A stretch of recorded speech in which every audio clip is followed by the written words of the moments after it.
வணக்கம் ஃப்ரெண்ட்ஸ், இன்னைக்கு நம்ம தமிழ்ல பார்க்கக்கூடியது என்னன்னு பார்த்தீங்கன்னா விருச்சி அப்படின்னு சொல்லக்கூடிய வார்த்தை. ஸோ இந்த விருச்சி அப்படிங்கிறதுக்கு என்ன அர்த்தம் அப்படின்னு பார்த்தீங்கன்னா, ஸோ இதில் மேலே கொடுத்துருப்பாங்க விருச்சி அப்படின்னா நற்செயல் அப்படின்னு.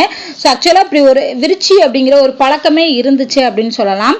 என்னன்னா, அதாவது விருச்சினா என்னன்னா, இப்போ நம்ம ஒரு விஷயம் நம்ம பண்ண போறோம் அப்படின்னா அந்த விஷயம் வந்து நல்லதா முடியுமா முடியாதா அப்படின்னு சொல்லி ஒரு பயம் இருக்கும் இல்லையா. அப்படி பயம் இருக்கிற பெண்கள் என்ன பண்ணுவாங்க அப்படின்னா, மக்கள் நடமாட்டம் இல்லாத பகுதியில் இருக்க கூடிய தெய்வத்தை போய் வணங்குவாங்களாம். சோ தெய்வத்தை வணங்கிட்டு என்ன பண்ணுவாங்கன்னா, இது வந்து அந்த காரியம் வந்து நல்லதா முடியுமா முடியாதா அப்படிங்கறது எப்படி தெரிஞ்சுக்குவாங்கன்னா, அந்த கோயில்ல பக்கத்துல இருக்கவங்க பேசுவாங்க இல்லையா, அதை கூர்ந்து கேட்பாங்களாம்.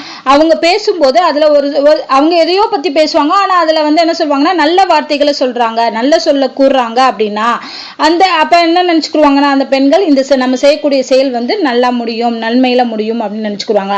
அதுவே அவங்க தீய மொழியை கூறினாங்க அப்படின்னா அது வந்து தீயதாய் முடியும் அப்படின்னு சொல்லி எடுத்துக்கிடுவாங்களாம். ஸோ இந்த மாதிரியான ஒரு வழக்கம் தான் விருச்சி அப்படின்னு சொல்றாங்க. விருச்சியோட அர்த்தம் என்ன, பொருள் என்ன அப்படின்னு பார்த்தோம்னா நற்செயல். ஸோ இது வந்து இப்போ ரீசெண்டாக கேட்ட போலீஸ் எக்ஸாமோட தமிழ் தகுதி தேர்வுல கேட்டிருந்தாங்க. விருச்சியோட பொருள் தருக அப்படிங்கிற மாதிரி கேட்டிருந்தாங்க. விருச்சினா நற்செயல். பட் இப்படி ஒரு பழக்கமே இருந்திருக்கு. ஓகேவா, ஒரு செயல் வந்து நன்றாக முடியுமா முடியாதா அப்படிங்கிறது தெரிஞ்சுக்கிறதுக்கான ஒரு முயற்சி தான் இந்த விருச்சி என்பது.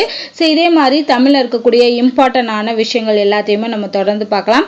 ஸோ இந்த வீடியோ உங்களுக்கு பிடிச்சிருந்தா லைக் பண்ணுங்க, ஷேர் பண்ணுங்க. நன்றி.